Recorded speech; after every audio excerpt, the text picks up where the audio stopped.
Hello 8th class students, welcome to my class. Myself Mrs. Rajni Bhatia. आज हम start करते हैं chapter 11 direct and inverse variations. देखिए, पहले आप इस चीज़ को समझिए कि डायरेक्ट और इन्वर्स में फ़र्क क्या है. डायरेक्ट वेरिएशन होता है जिसमें दोनों चीज़ों पे सेम इफ़ेक्ट हो रहा है. जैसे मेरे पास 10 रुपीज़ हैं तो उसमें मैं 2 चॉकलेट्स ख़रीद सकती हूँ. अगर मेरे पास 20 रुपीज़ होंगे तो मैं कितनी चॉकलेट्स ख़रीदूँगी. पैसे बढ़ेंगे तो चॉकलेट्स का नंबर भी बढ़ जाएगा. जैसे 10 रुपीज़ में 2 चॉकलेट्स ले रहे हैं तो 20 रुपीज़ में 4 लेंगे. यहाँ से रुपीज़ भी बढ़े, वहाँ से चॉकलेट्स भी बढ़ गई. तो दिस इज़ डायरेक्ट वेरिएशन. ठीक है, जिसमें अगर एक चीज़ ज़्यादा हो रही है तो दूसरी भी ज़्यादा हो रही है, अगर एक कम हो रही है तो दूसरी भी कम हो रही है. फिर दूसरा होता है इन्वर्स वेरिएशन. इन्वर्स वेरिएशन क्या होता है, जिसमें पहली क्वांटिटी या पहली ऑप्शन अगर इंक्रीज़ हो रही है तो दूसरी ऑप्शन डिक्रीज़ हो रही है, या अगर फर्स्ट डिक्रीज़ हो रही है तो सेकंड इंक्रीज़ हो रही है. लाइक जैसे 4 लोग मिलके एक काम करते हैं तो वो काम जो है वो 2 डेज़ में ख़त्म हो जाता है. 4 मैन हैं, 2 डेज़ में काम ख़त्म होता है. अगर मैन का नंबर कम कर दिया जाए, 2 कर दिया जाए, तो अब ऑब्वियसली उनको दिन ज़्यादा लगेंगे. नंबर कम हो गया, दिन यहाँ से बढ़ गए, यानी कि एक क्वांटिटी कम हुई, दूसरी ज़्यादा हुई. या इस चीज़ को आप ऐसे समझिए, हमारे पास कुछ खाने की आइटम्स हैं, हम उसको बच्चों में बांटते हैं. तो अगर 20 स्टूडेंट्स हैं तो हर एक बच्चे को 3 आइटम्स मिलती हैं. अब अगर 30 स्टूडेंट्स में सेम आइटम्स डिस्ट्रीब्यूट करनी हो तो ऑब्वियसली स्टूडेंट्स का नंबर अगर बढ़ जाएगा तो जो आइटम्स हम डिस्ट्रीब्यूट कर रहे हैं उनका नंबर कम हो जाएगा. ये होती है इन्वर्स वेरिएशन, कि एक चीज़ बढ़ रही है, दूसरी चीज़ कम हो रही है सेम क्वेश्चन में. तो फर्स्ट एक्सरसाइज जो है हमारी, ये डायरेक्ट वेरिएशन है. प्रोपोर्शन या वेरिएशन एक ही बात होती है. तो एग्ज़ाम में आपको पहले क्वेश्चन देख के ये डिसाइड करना पड़ेगा कि ये क्वेश्चन डायरेक्ट का है कि इन्वर्स का है. ठीक है, यहाँ तो आपको पता है 11.1 सारी डायरेक्ट है और 11.2 सारी इन्वर्स है. लेकिन जैसे जैसे आप क्वेश्चंस करेंगे आपको अपने आप पता चलेगा कि ये डायरेक्ट वेरिएशन का क्वेश्चन है कि इन्वर्स का है. तो चलो स्टार्ट करते हैं. Exercise 11.1. First question is which of the following quantities x and y are in direct variation. ये नीचे कुछ x and y की वैल्यूज़ दी हैं, first value second, first value second value. तो आपको बताना है कि क्या ये वैल्यूज़ आपस में डायरेक्ट प्रोपोर्शन में हैं, डायरेक्ट वेरिएशन में हैं या नहीं हैं. इनको करने का तरीका क्या होता है, देखिए ये x दिया है, ये y दिया है. This is x1, this is y1, this is x2, this is y2. x1 x2 y1 y2. अब करना क्या है, डायरेक्ट वेरिएशन हो तो इनको क्रॉस मल्टीप्लाई करते हैं इस तरह से, इसको इससे, इसको इससे. या अगर आपने ये देखना है कि डायरेक्ट वेरिएशन है कि नहीं, इनकी रेशोज़ निकाल लो. इसकी x1 y1 और x2 y2 की रेशो जो है वो सेम आनी चाहिए. अगर रेशो सेम आती है तो ये डायरेक्ट वेरिएशन है, अगर रेशो सेम नहीं आती तो ये डायरेक्ट वेरिएशन नहीं है. चलिए फर्स्ट सम का फर्स्ट पार्ट हम सॉल्व करते हैं. x y 9 54 ये गिवन है आपको. यहाँ पे आपको x1 हो गया 9, y1 हो गया 54, x2 हो गया 12, y2 हो गया 72. तो रेशो निकालो x1 बाई y1, 9 बाई 54, 9 1 ज़ा 9 6 1 बाई 6. इसी तरह से x2 ओवर y2 निकालो, 12/72. This is again 1 by 6. तो रेशो जो है वो सेम आ रही है, तो ये डायरेक्ट वेरिएशन है. अगर ये रेशो सेम ना आती तो ये डायरेक्ट वेरिएशन ना होता. सेकेंड पार्ट, अब सारे पार्ट्स इसमें 5 पार्ट्स हैं, सेम इसी तरह से करेंगे. x1 y1 x2 y2. x1 over y1 18/27, 9 से 9 2 ज़ा 18, 9 3 ज़ा. x2 y2 24 और 36, 12 से 12 2 ज़ा 12 3 ज़ा. तो दोनों की रेशो 2/3 आए, तो आप लिखेंगे yes they are in direct variation. Third part देखिए 12 20, ये x1 y1, ये x2 y2, x1 y1 x2 y2. तो इनकी रेशो फाइंड आउट कीजिए. x1 ओवर y1 कितना आता है, 12/20, यानी कि 4 से करेंगे तो 4 3 ज़ा 12, 4 5 ज़ा 20, और ये 2 से 2 7 ज़ा 2 12 ज़ा. तो रेशो सेम नहीं आ रही. चूँकि x1 over y1 not equal to x2 over y2 है, तो x and y are not in direct variation. Fourth part, x y given values, ये हमने x1 y1 लिख लिया, x2 y2 लिख लिया, इनकी रेशो फाइंड आउट करेंगे। इसकी रेशो आती है 5/6, 3 से कैंसिल किया, 3 5 15, 3 6 18, और इसकी रेशो आती है 3/5, 9/15, 3 3 9, 3 5 रेशो सेम नहीं आ रही, तो ये लिख के आपने लिखना है not in direct variation. Next है fifth part, x and y 6 9 13 and 19.5। पहले x1 ये मेंशन कर दो, रेशो निकालो x1 ओवर y1 6/9, 3 2 3 3। अब x2 ओवर y2 ये 13 और ये 19.5, 130 पॉइंट हटाया, ऊपर 0 चले गए। अब इसको जब आप कैंसिल करोगे तो ये आएगा 26 और ये 39, 13 से अगेन कैंसिल करोगे, 13 2 26, 13 3, तो ये 2/3, this is also 2/3। Yes they are in, ये दोनों की वैल्यू 2/3 आ रही है, तो they are in direct variation. Question number 2, find the value of the missing quantity if x and y are in direct variation. ये आपको x और y की वैल्यू दी है, इसमें एक वैल्यू मिसिंग है, x या y कुछ मिसिंग है, आपको वो निकालना है। और ये ऑलरेडी दिया है कि इनकी वेरिएशन जो है वो क्या है, डायरेक्ट वेरिएशन है, they are in direct variation. तो first one is x y, ये गिवन है, since it is the direct variation, ये गिवन है कि ये प्रॉब्लम डायरेक्ट वेरिएशन की है, तो x1 over y1 is equal to x2 over y2 ये होना चाहिए, हमने लिख लिया। अब आप इसको क्रॉस मल्टीप्लाई कीजिए, इसको इससे मल्टीप्लाई, इसको इससे मल्टीप्लाई। डायरेक्ट वेरिएशन में जब आपने सम निकालना है तो क्रॉस मल्टीप्लाई करना है, तो this is x2 into 48 is equal to 12 into 88। x2 यहाँ रहेगा, ये 48 जो है ये यहाँ डिनोमिनेटर में लेके जाएंगे। जब आप इसको कैंसिल करोगे, 12 1 12 4 4, 22 88, तो 22 मिसिंग क्वांटिटी जो थी, मिसिंग वैल्यू थी वो 22 आ गई। This is the answer.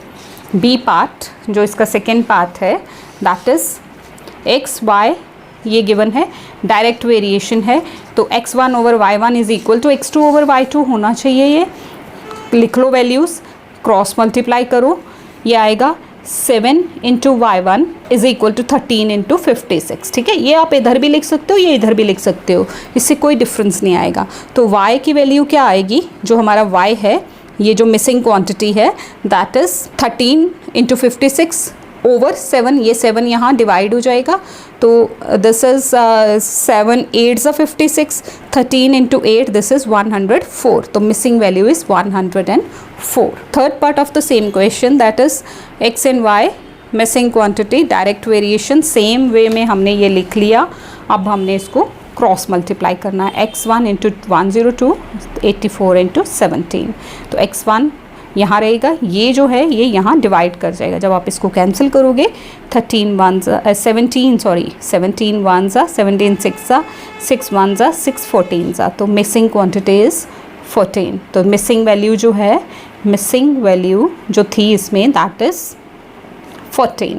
Look at this question. Question number 3. Complete the table if x and y are in direct proportion. Direct variation में दिया हुआ है, आपको a, b, c, d, e की वैल्यू निकालनी है। सेम, पहले आप ये वैल्यूज़ ले लेंगे, इनमें क्रॉस करेंगे, इस तरह से a निकालेंगे, b, c, d and e find out करेंगे। देखिए कैसे करेंगे। Here it is written, ये आपके पास बुक में दिया हुआ टेबल है। x1 over y1 is equal to x2 over y2, क्योंकि ये लिखा है कि ये डायरेक्ट प्रोपोर्शन है या डायरेक्ट वेरिएशन है, तो this is 2/8 is equal to a upon 20, cross multiply, 20 into 2 is equal to a into 8, a एक साइड रहेगा, 8 इसके नीचे आ जाएगा। जब आप इसको सॉल्व करोगे तो a की वैल्यू 5 आ जाएगी। इसी तरह से अब यहाँ से आपको b निकालना है, तो 2/8 ये 8 ओवर b, ये सबके बराबर है, 2/8 इसके भी, 2/8 सब ये जो है वैल्यूज़ के बराबर है, तो 2/8 इज इक्वल टू 8/b। जब आप 8/b करोगे तो 2 into b is equal to 8 into 8, ये 2, ये 4 और 8 4 32, b की वैल्यू आ गई 32।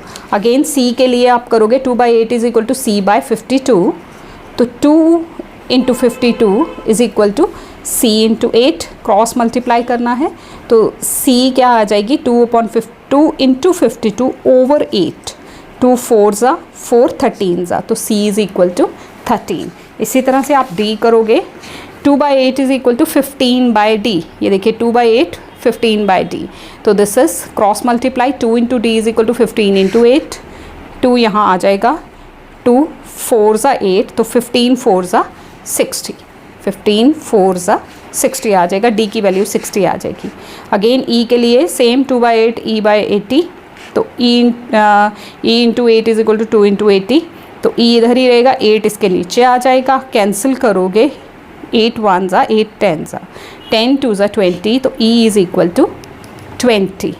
हमारे पास आंसर क्या बन जाएगा A B C D E का, a 5, b 32, c 13, d 60 and e 20. This is our answer. Next question number 4. A machine in a factory fills 680 bottles in 5 hours. एक मशीन है factory में जो 680 बॉटल्स को fill करने में कितने घंटे लगाती है, 5 आवर्स लगाती है। How many bottles will it fill in 3 hours? Same machine है, 5 आवर्स चलती है तो 680 बॉटल्स फिल होती है। अब 3 आवर्स चलेगी तो ऑब्वियसली नंबर ऑफ़ बॉटल्स भी कम होगा, तो डायरेक्ट वेरिएशन आ गई, क्योंकि ये अगर टाइम कम हो रहा है तो नंबर ऑफ़ बॉटल्स भी कम होगा। देखिए इसको करना कैसे है, पहले आपने सेम इस तरह से एक टेबल बना लेना है, number of bottles and time in hours, जो टाइम लेती है वो 680 बॉटल्स हैं तो 5 आवर्स लगते हैं। नंबर ऑफ़ बॉटल निकालना है 3 आवर्स के लिए, ये टेबल बन गया। ये हमने स्टेटमेंट कहाँ से ली, बुक से ली। Now it is a problem of direct variation. क्यों है डायरेक्ट वेरिएशन, क्योंकि देखो यहाँ अगर हमारा टाइम 5 है तो बॉटल्स 680 है, अब टाइम 3 हो जाएगा तो बॉटल्स भी कम हो जानी है। अगर ये चीज़ कम हो रही है तो यहाँ ये भी कम ही होगा। This is the direct variation. So 680 upon 5, पहले x1 upon y1 is equal to x2 upon y2, फिर इसमें cross 5 into X is equal to this value, तो x is equal to 3 into 680 upon 5 से जब आप इसको डिवाइड करोगे तो 5 1 ज़ा ये 136 सा, इसको जब 3 से मल्टीप्लाई करोगे इट विल गिव यू 408, तो 408 बॉटल्स फिल होंगी 3 आवर्स में। 408 is the answer. Question number 5, picture of bacteria enlarged 60,000 times attain a length of 3 centimetre. अगर बैक्टीरिया की पिक्चर को 60,000 टाइम्स बड़ा करते हैं, एनलार्ज करते हैं, तो उसकी वो कितनी बनती है, 3 सेंटीमीटर बनती है। तो what is the length of bacteria if it is enlarged 10,000 times only. अगर सिर्फ 10,000 टाइम्स ही एनलार्जमेंट की जाए तो फिर पिक्चर का साइज़ क्या होगा, फिर वो कितनी लेंथ की होगी। तो यहाँ देखो अगर ये हमने इसकी एनलार्जमेंट कम करनी है तो लेंथ भी कम हो जानी है। So it is a problem of direct variation. Table बना लोगे, एनलार्ज टाइम्स कितना है 60,000, तो लेंथ कितनी अटेन करता है इन सेंटीमीटर्स, दैट इज़ 3। और अगर ये हम 10,000 करें तो फिर ये क्या वैल्यू आएगी, यानी कि x आपको फाइंड आउट करना है। डायरेक्ट वेरिएशन का सम हो गया x1 upon y1 is equal to x2 upon y2, तो क्रॉस मल्टीप्लाई, इसको इससे मल्टीप्लाई, इसको इससे मल्टीप्लाई। क्रॉस समझते हैं ना, ये यहाँ मल्टीप्लाई, ये यहाँ मल्टीप्लाई, तो x into this is equal to 3 into 10,000। 60,000 नीचे इसके चला जाएगा, दिस इज़ 3 1 ज़ा 3 2 ज़ा, तो दिस इज़ 3/6 मतलब 1/2 0.5। तो अगर 10,000 टाइम्स एनलार्जमेंट की जाए तो वो सिर्फ 0.5 सेंटीमीटर्स रह जाएगी उसकी length. This is the answer. Question number 6, अ बस travels 40 kilometre in 30 minutes. If the speed of the bus remain same, अगर एक ही स्पीड पे बस चल रही है, 30 मिनट्स वो लगाती है 40 किलोमीटर्स जाने में, सेम स्पीड रहे, तो how far will it go in 3 hours, कितना चलेगी वो 3 आवर्स में। देखिए यहाँ मिनट्स है, यहाँ आवर्स है, पहले आप इन आवर्स को मिनट्स में चेंज कर लीजिए। तो अब आप खुद देखेंगे 30 मिनट्स में 40 किलोमीटर जाती है, स्पीड बिल्कुल भी बदल नहीं रही, सेम रह रही है, तो 3 आवर्स में ज़्यादा ही डिस्टेंस कवर करेगी। टाइम ज़्यादा हुआ तो डिस्टेंस भी ज़्यादा हो जाएगा। It is a problem of direct variation. So distance in kilometre, time in minutes. पहले मैंने 3 आवर्स को चेंज किया, मिनट्स में 180 मिनट्स आ गए, वो यहाँ लगाए। अब आप डिस्टेंस निकालेंगे, डायरेक्ट वेरिएशन है, डायरेक्ट वेरिएशन की प्रॉब्लम है ये, डायरेक्ट वेरिएशन का सम है, क्रॉस मल्टीप्लाई कर देंगे। 30 into X is equal to 40 into 180, ये 30 इसके नीचे, 0 एंड 0, 3 1 ज़ा 3, 6 ज़ा 18, 6 इंटू 40 240, तो 240 किलोमीटर्स वो जाएगी 3 आवर्स में। इन 3 hours it will go 240 kilometres. Question number 7, if the weight of 25 precious stones is 50 grams, कुछ stones हैं precious stones मतलब costly stones, जैसे diamonds हो गए, any other, तो 25 precious stones की weight क्या है, 50 grams है। how many precious stones of the same type would weigh 4500 grams? 50 grams है weight, तो number of stones क्या है, 25। जब weight बढ़ जाएगा तो obviously number of stones भी बढ़ेंगे, तो ये डायरेक्ट वेरिएशन है। Look at this, number of stones 25, weight in grams 50, और नंबर ऑफ स्टोन्स आपको फाइंड आउट करना है जबकि वेट होगा 4500 ग्राम्स। तो डायरेक्ट वेरिएशन सेम वे में हम इसको सॉल्व करेंगे, क्रॉस मल्टीप्लाई करेंगे, दिस एंड दिस। ये पहले आपने लिख लिया, x1 over y1 is equal to x2 by y2, फिर x into 50 is equal to 25 into this, ये 50 इसके नीचे, 0 0 कैंसिल, 5 5 एंड 45 इंटू 5 करोगे 45, और ये 0 भी है, 450 इंटू 5, दिस इज़ 2250 स्टोन्स होंगे जब वेट होगा 4500। Question number 8, a 15 meter high pole cast a shadow of 10 meters. Height of pole अगर 15 मीटर्स है तो शेडो की लेंथ क्या बनती है, 10 metre. Find the height of the tree that cast a shadow of 15 metres under the same condition. Same ही conditions पे अगर एक ट्री है वो शेडो बना रहा है 15 मीटर्स की, तो हाइट ऑफ ट्री क्या होगा। Height of pole 15, height of shadow 10 metre. तो अगर एक पोल की जगह ट्री है अब, तो ट्री की हाइट क्या होगी जबकि उसकी शेडो की हाइट 15 है। तो देखिए डायरेक्ट वेरिएशन है, same 15 by 10, x by 15, cross multiply, जब आप यहाँ से x निकालोगे it will give you 15 into 15 225 by 10, 22.5, तो height of tree is 22.5 metres. Next is question number 9, if the weight of 12 sheets of thick paper is 40 grams. कुछ sheet of paper हैं 12, उनका weight 40 gram आता है। How many sheets of the same paper would weigh 1/2 kgs, 2.5 kgs जब weight होगा तो sheets का number निकालना है। डायरेक्ट वेरिएशन देखिए, वेट बढ़ गया तो शीट्स भी ज़्यादा हो जाएंगी, बढ़ जाएंगी, उसका नंबर भी ज़्यादा हो जाएगा।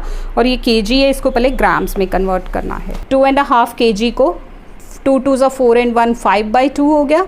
मिक्स फ्रैक्शन को पहले हमने ख़त्म किया, into 1000, 2500 grams. Number of sheets 12 हैं तो वेट है 40। नंबर ऑफ़ शीट्स क्या होगा जबकि वेट है 2500 ग्राम्स। तो डायरेक्ट वेरिएशन सेम, हमने इनको क्रॉस करके सॉल्व किया तो you will get 750 sheets. Same way में हमने इसको सॉल्व करना है। क्वेश्चन नंबर 10, एक लाइब्रेरी है, 126 copies of certain books. Books कितनी पड़ी हैं, 126, और उनको कितनी जगह चाहिए शेल्फ में, 3.4 metres. How many copies of the same book would occupy a shelf length of 5.1। 5.1 metre space जब लगेगी तो कितनी कॉपीज़ होंगी। देखो बॉक्स बनेगा, नंबर ऑफ़ बुक्स 126, तो शेल्फ लेंथ इन मीटर है 3.5। जब शेल्फ लेंथ 5.1 आएगी तो नंबर ऑफ़ बुक्स आपको फाइंड आउट करना है। डायरेक्ट वेरिएशन आ गई। डायरेक्ट वेरिएशन में 126 upon 3.4 is equal to x upon 5.1, cross multiply करो, ये इससे मल्टीप्लाई, ये इससे, x इंटू 3.4, 126 इंटू 5.1।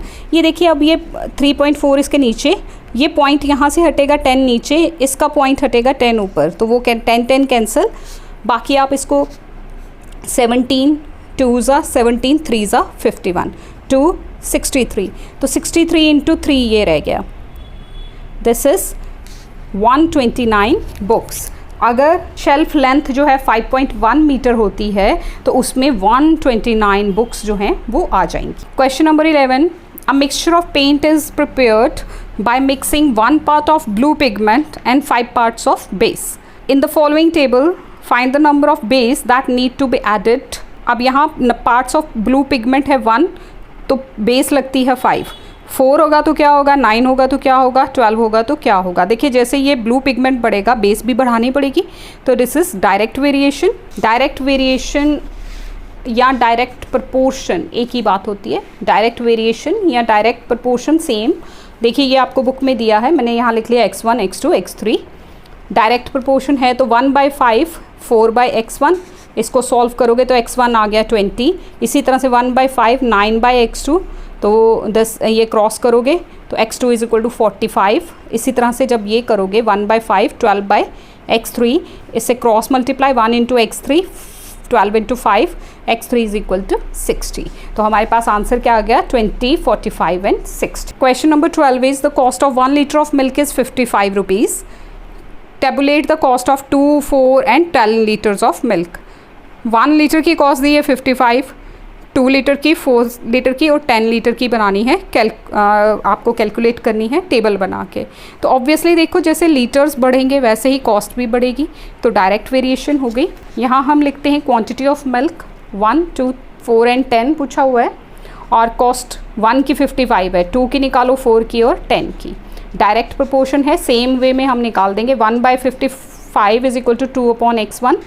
तो यहाँ से आपको x1 मिलेगा 110. जब इसको और इसको कंपेयर करोगे तो 4 इंटू 55 220. ये हम कंपेयर करेंगे 1/55 10/x3. तो x3 यहाँ आएगा 550. यानी कि जब 10 लीटर्स ऑफ मिल्क लेना है तो हमें 550 रुपीज़ खर्च करने होंगे. Question number 13. A train is running at the uniform speed of 75 kilometre per hour. 1 hour में 75 किलोमीटर्स चलती है और एक जैसी यूनिफॉर्म मतलब एक जैसी स्पीड है, ना कम हो रही ना ज़्यादा हो रही है. How much distance will be covered in 20 minutes. 1 hour में 75 किलोमीटर्स है. पर आवर का मतलब है इन 1 आवर. तो 1 आवर में 75 किलोमीटर्स है. 1 आवर का मतलब क्या होता है 60 मिनट्स. 60 मिनट्स में 75 किलोमीटर्स हैं. पहले आप 20 किलोमीटर्स में निकालोगे और बी पार्ट में 250 किलोमीटर्स को कितना टाइम लगेगा वो फाइंड आउट करना है. टेबल बना लेते हैं. Distance in kilometre, time taken in minutes. पहले मैंने उसको मिनट्स में कन्वर्ट कर लिया. 1 आवर तो 60 मिनट्स हो गए. जब 75 किलोमीटर्स है तो 60 मिनट्स हैं. 20 मिनट्स में कितना होगा और 250 किलोमीटर्स के लिए कितना टाइम होगा. ए पार्ट फर्स्ट देखिए, ये डायरेक्ट वेरिएशन होगी. 75/60 इज इक्वल टू x1/20. तो x ये क्रॉस, यहाँ से हमें x1 मिलेगा. देखिए 0 और 0, 2 1 ज़ा 2 3 ज़ा 6 और 3 से ये 25. तो 25 किलोमीटर्स कवर होंगे 20 मिनट्स में. दूसरा है कि जब हमारे पास डिस्टेंस 250 है तो यहाँ टाइम कितना लगेगा. 75/60 is equal to 250/x2. Cross कीजिए इसको भी, क्योंकि डायरेक्ट वेरिएशन है. टाइम ज़्यादा होगा तो डिस्टेंस भी ज़्यादा होगा, टाइम कम होगा तो डिस्टेंस भी कम होगा. 75 यहाँ जब इसको सॉल्व करोगे it will give you 200 minutes. यानी कि अब यहाँ क्वेश्चन हमारा जो था वो आवर्स में था. किलोमीटर पर आवर लिखा था ना, हम इसको आवर्स में चेंज कर देंगे. देखिए 200 को आप 60 से डिवाइड करोगे तो 3 और ये 20 रिमाइंडर में आएगा. तो 3 आवर्स 20 मिनट्स बन जाएगा ये. तो 3 hours 20 minutes is the answer of this part. Question number 14. The cost of 12 chocolates is 180 rupees. 180 cost है 12 चॉकलेट्स की. What is the cost of 18 chocolates. अब नंबर ऑफ चॉकलेट्स बढ़ेगा तो कॉस्ट भी तो बढ़ जाएगी, ज़्यादा पैसे देने पड़ेंगे. Direct variation. And how many chocolates are there in 330 rupees. अब रुपीज़ बढ़े हैं तो नंबर ऑफ़ चॉकलेट्स भी ज़्यादा होगा. दोनों ही प्रॉब्लम्स डायरेक्ट वेरिएशन की हैं. नंबर ऑफ़ चॉकलेट्स 12 हैं तो कॉस्ट इन रुपीज़ 180 है. ठीक है, 18 होगा तो कितना होगा, और अगर हमारे पास 330 रुपीज़ हैं तो हमें कितनी चॉकलेट्स मिलेंगी. 12/180, 18/x1. सॉल्व कीजिए, इट विल गिव यू ये 12 यहाँ इसके नीचे 6 2 ज़ा 6 3 ज़ा और 2 90. 90 into 3 270.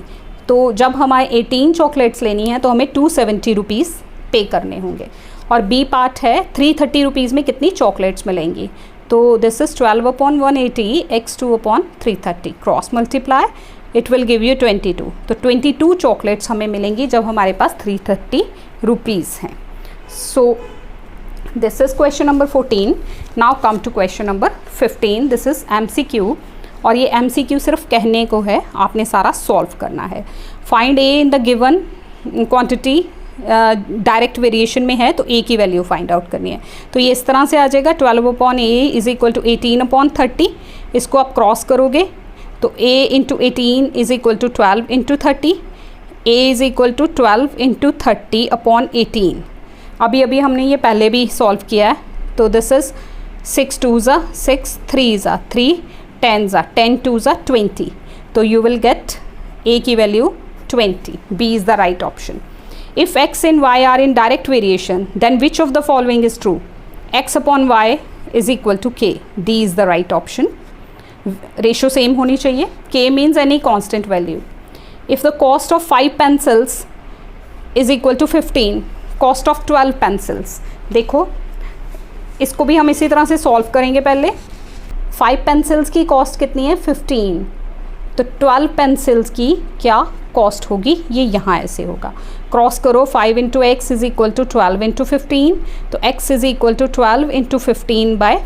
5 3s 12 3s 36। C is the right option. Same way a car is moving with a uniform speed of 75 kilometres per our.